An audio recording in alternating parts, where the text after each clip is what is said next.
According to reports, Victor Osimhen is very, very close to an Arsenal agreement. Real Madrid want Christian Romero, and Chelsea are on the verge of signing Duran from Aston Villa. We've got so much to break down. Make sure you go down, drop a like on the video if you are enjoying the content. If we get it 250 likes on this video, that'd be absolutely fantastic. And we're less than 250 subs away from 8,000. Now, we start with Victor Osimhen. Now, a few days ago, Benjamin Sesko extended his contract with RB Leipzig, and he will remain a player there for the remainder of the upcoming season.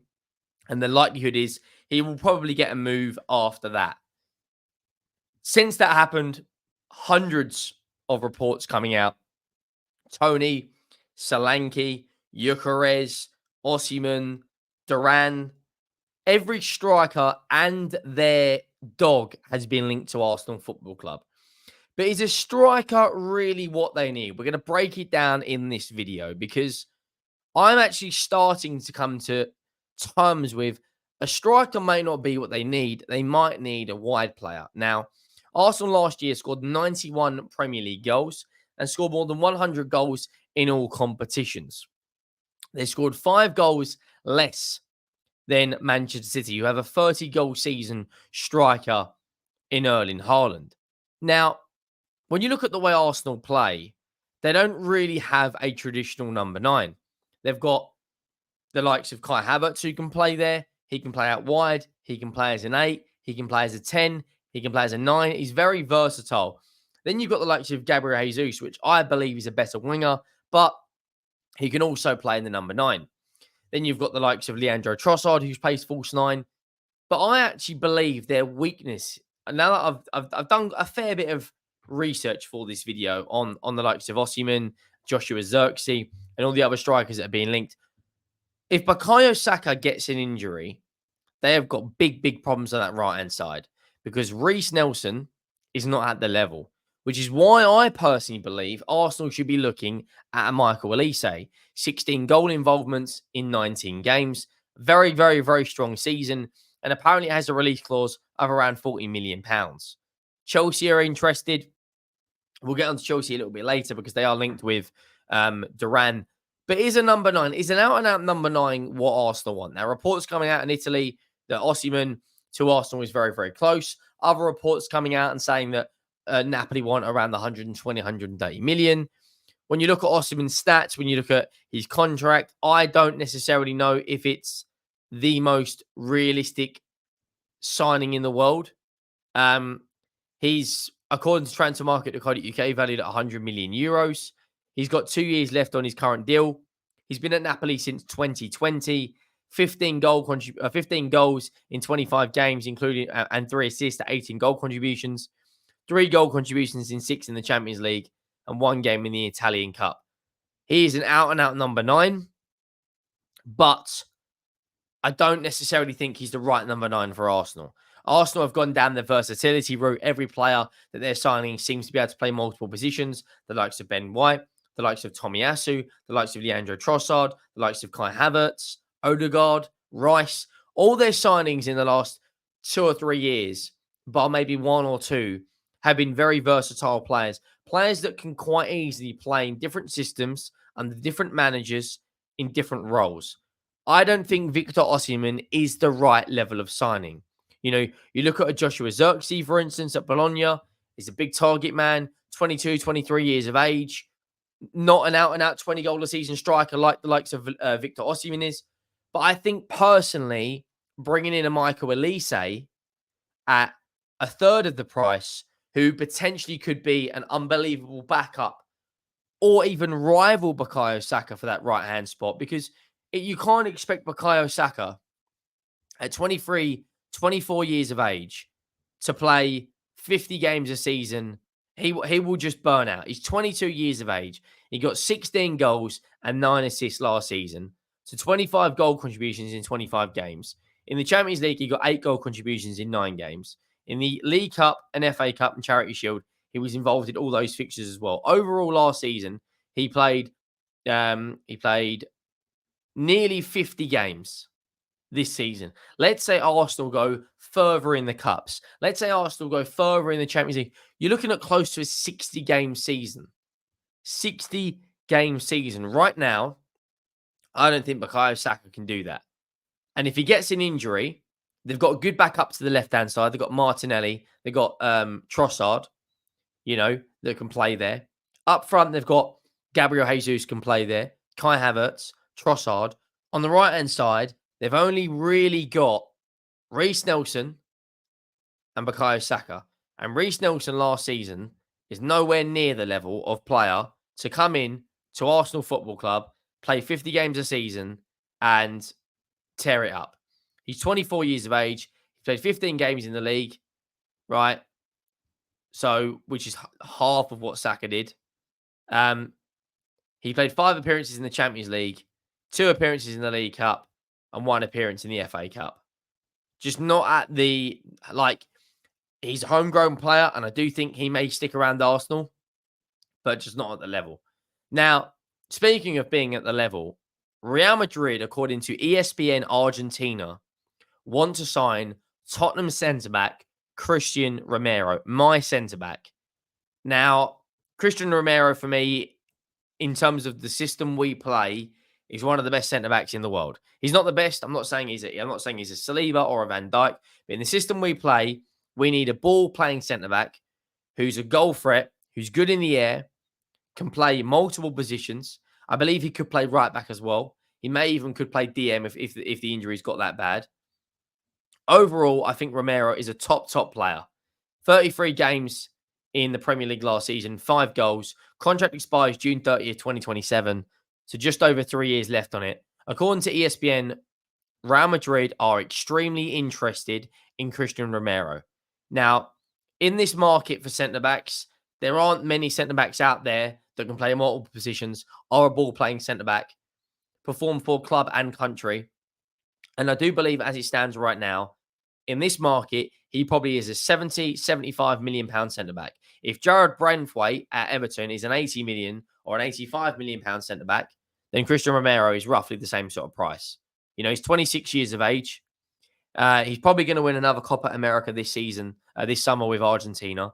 He's a great centre-back. In terms of the actual stats, he's in the top 5% for progressive passes, pass completion rate, playing it out from the back, expected goals, non-penalty goals from a centre-back, aerial duels. His stats are absolutely ridiculous, and he's very good on the eye test as well. I don't think Tottenham would sell. If we were to sell him, Tottenham have actually sold a few players in the past to Real Madrid, the likes of Luka Modric and the likes of Gareth Bale. But if this story is 100% legit from ESPN Argentina, I expect Tottenham to go out there and put a ridiculously higher price tag on Christian Romero. And I don't think, by any stretch of the imagination, we could see Christian Romero genuinely. I don't see him joining Real Madrid. Now, Real Madrid are a football club where they come calling. It's extremely hard to say no, and you have got to be an absolute idiot to reject Real Madrid. I don't think Christian Romero would reject Real Madrid. I believe that Tottenham would ask for such a high transfer fee that it would be unbelievable to Real Madrid to fork out £90 million. Now, in terms of their current centre-back situation, you got the likes of Nacho, who's 34 years of age. He's being linked to a move away. He might not sign a contract extension. David Alaba's being linked to a move away. There's so much to get through in terms of the incomings and outgoings of Real Madrid. That they've just signed the likes of Kylian Mbappe. They've got Endrick to come in. Camavinga's being linked to a move away. Rodrigo's being linked to a move away. I do think in the next kind of 6 to 8 weeks, you could be a lot of players being linked to both Real Madrid and going out the door. The likes of Davis and Bayern Munich. Apparently, he's very, very close. But as it stands right now, I don't believe that Christian Romero would join Real Madrid this summer. I do believe he's probably one of the next players we are going to pin down to a long-term contract, just like we did with Destiny Udogie and just like we did with the likes of with Sasa Toure. And as it stands, I do think that's the right decision. Ange Postecoglou wants a side that is apparently, to his own words, he wants, the likes of Tottenham to be in a title race. And for us to be in a title race in the next 2 or 3 years, we need players like the likes of, like the likes of Christian Romero, Mickey van der Ven, etc., etc.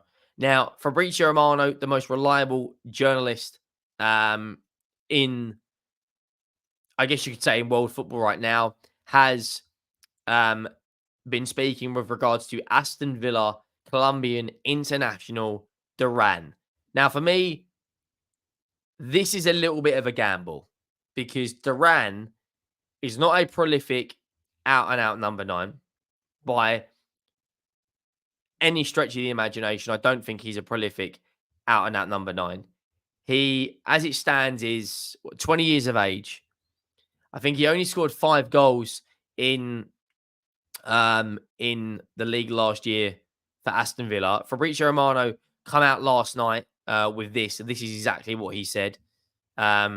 He said, Chelsea keep working on Duran deal. Not the only name, but the most concrete option.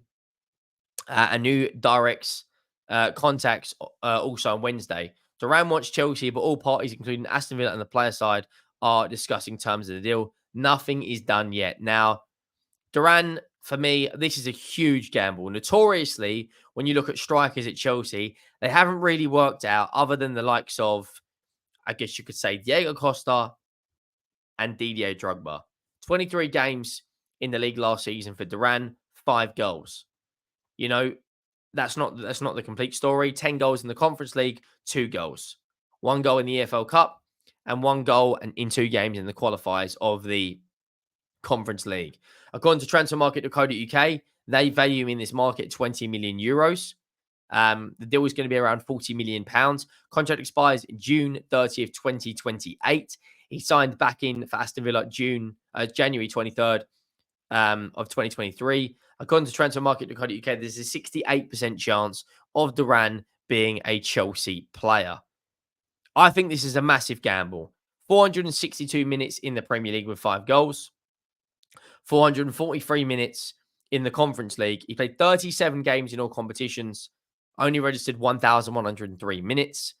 He's not, in my opinion, Premier League proven yet. He's very young. He's only 20 years of age. And they've also got the likes of Nicholas Jackson, who is not a 20-goal a season prolific striker. You've got the likes of Victor Osimhen, that has been heavily linked to move to Chelsea. Are Chelsea going to go under 120 million euros on Napoli striker? Probably not. Benjamin Sesko is being heavily linked. As it stands right now, I don't think Duran is going to go into Chelsea and set the world alight. I just don't personally believe it. I think he's a good player and I think he's got a good future. And I think there's a lot of potential in the move. But as it stands right now, I don't believe personally that he is value for money. I just don't believe it. He's got 5 Premier League goals and played 1,100 minutes. If we look deeper into his career, we look at the time when he was in the MLS, 28 games for Chicago Fire FC, 14 goal contributions. So a relatively good return. He played for Invaldo FC, which is a Colombian side, 13 goal contributions in 47 games, including 21 yellow cards. In the Conference League, 3 yellow cards in 10 games. In the Premier League, 6 yellow cards in 35 games. In the MLS, 27 games, 5 assists, 5 yellow cards, 8 goals, and a red card in 1,300 minutes. So clearly there seems to be some sort of disciplinary problem with Duran. But as it stands right now, I just don't necessarily believe that Chelsea, if Chelsea bring in another wire player, they've already apparently agreed personal terms of Michael Elise. If you then got Duran, Jackson, Sterling, Mudryk, Palmer, and Kunku, Elise, all of a sudden Chelsea have got a much better attack. But if they don't bring in Elise and if they don't bring Duran, I don't really know what Chelsea are going to look at in terms of their out-and-out their out-and-out number 9s. As it stands right now, I do believe overall he's got a lot of potential and he will be a good player. But right now, to drop £40 million on a guy that's got more yellow cards in his career than goals is a little bit of a worry for me. Let me know your thoughts down below. Make sure you do leave a comment. Thank you all for watching. I will see you all in the next one. I am